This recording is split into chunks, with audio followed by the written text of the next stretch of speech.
इन दिनों आपकी पूरे देश में चर्चा है, ख़ास तौर पे राजस्थान में जिस ढंग से ERCP अब इम्प्लीमेंट होने जा रहा है उसको लेकर के बहुत ही आपकी प्रशंसा का भाव है पूरे देश में।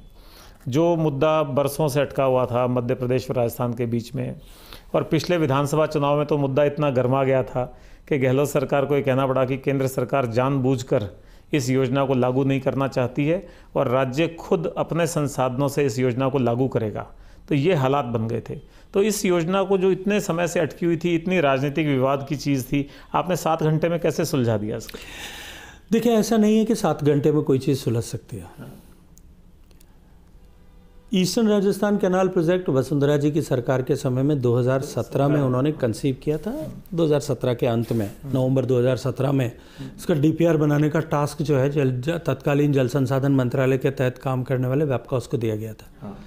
1 साल के डेलिब्रेशन के बाद उन्होंने DPR बनाई थी और राजस्थान सरकार के आग्रह पे 50% डिपेंडेबिलिटी पर बनाई थी। 2017 के अंत में जाते जाते वो वहाँ पहुँची थी भारत सरकार में। उस पर डेलिब्रेशन के बाद में, क्योंकि दो राज्यों के बीच पानी का विषय था, इसलिए मध्य प्रदेश के साथ DPR साझा की और उन्होंने तुरंत ही इस पर आपत्ति दर्ज करा दी थी। राजस्थान को उस आपत्ति से इत्तला देकर के वाकिफ भी कराया गया था, लेकिन तब सरकार चुनाव के मोड में चली गई। चुनाव हो गए। चुनाव के बाद में दुर्भाग्य से भारतीय जनता पार्टी की सरकार नहीं बन पाई और अशोक गहलोत साहब की सरकार ने उस परियोजना को, जो परियोजना 2 लाख से ज़्यादा नई हेक्टेयर सिंचाई की ज़मीन थी, 61,000 कहते हैं, 80,000 हेक्टेयर के स्टेबलाइजेशन के लिए योजना थी, जो 3-3.5 करोड़ लोगों के पेयजल की गारंटी देने वाली योजना थी, उसको वोट बैंक की राजनीति का गोटी बनाने का प्रयास किया। उस पर समाधान निकालने के बजाय उस पर राजनीति की, निरंतर राजनीतिक हथकंडे उसमें अपनाए गए। मुझे भी कई तरह के आभूषण विभूषणों से सुशोभित किया गया। प्रधानमंत्री जी के लिए भी कई बातें कही गई। भारतीय जनता पार्टी की सरकार को, प्रधानमंत्री जी को और मुझे व्यक्तिगत रूप से कटघरे में खड़े करने के प्रयास किए। बार बार बैठकें बुलाने के बावजूद भी हमारे द्वारा बैठक में उपस्थित मंत्री कभी हो नहीं पाए। जयपुर आने के बैठक में तय करके मुख्यमंत्री जी और मंत्री जी से समय तय करके जयपुर आने के बाद भी मीटिंग में नहीं आना, और उसके बाद में भी राजनीतिक जो है टिप्पणियां उसके ऊपर करना और अपनी भाषा में अमर्यादित तक हो जाना। लेकिन माननीय प्रधानमंत्री जी का ये मार्गदर्शन था कि ठहरना नहीं है, नया समाधान खोजो, नया रास्ता खोजो। और तब हमने लगभग पिछले 1.5 साल तक इस पर मेहनत की। देश के सारे हाइड्रोलॉजी के एक्सपर्ट्स को साथ बिठाया, मध्य प्रदेश और राजस्थान के हाइड्रोलॉजी को समझने वाले, इस क्षेत्र में दक्षता प्रवीणता रखने वाले लोगों को साथ बिठाया। घंटों डेलिब्रेशंस किए हमने साथ बैठ करके, मैंने साथ बैठ करके, तकनीकी विशेषज्ञों ने साथ बैठ करके इन सब विषयों पर चर्चा की। और तब एक मार्ग निकला कि जो पुराना पार्वती काली से चंबल लिंक था, जो अटल जी के सपने नदियों को जोड़ने के साथ में जुड़ा था और नेशनल पर्सपेक्टिव प्लान में उसे आइडेंटिफाई किया था, लेकिन दोनों राज्यों ने उसको ड्रॉप कर दिया था।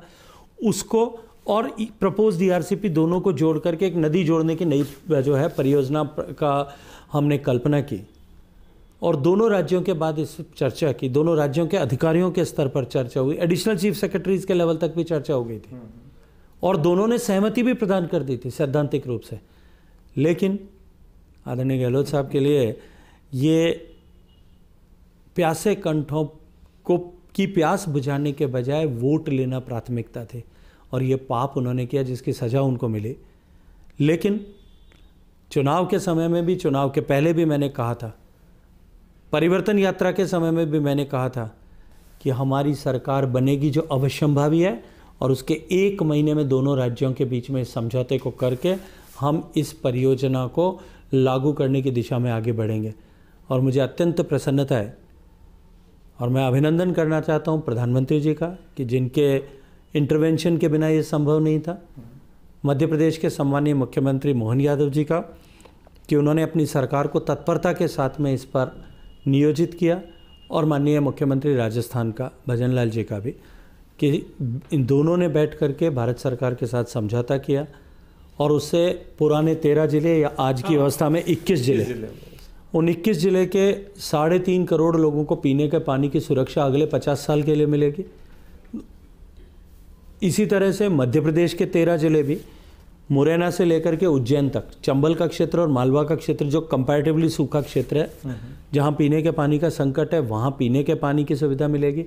2 लाख हेक्टेयर सिंचाई मध्य प्रदेश में होगी, 2,80,000 हेक्टेयर सिंचाई राजस्थान में होगी, और इनके चलते हुए राजस्थान के इन 21 जिलों की तकदीर और तस्वीर बदल जाएगी।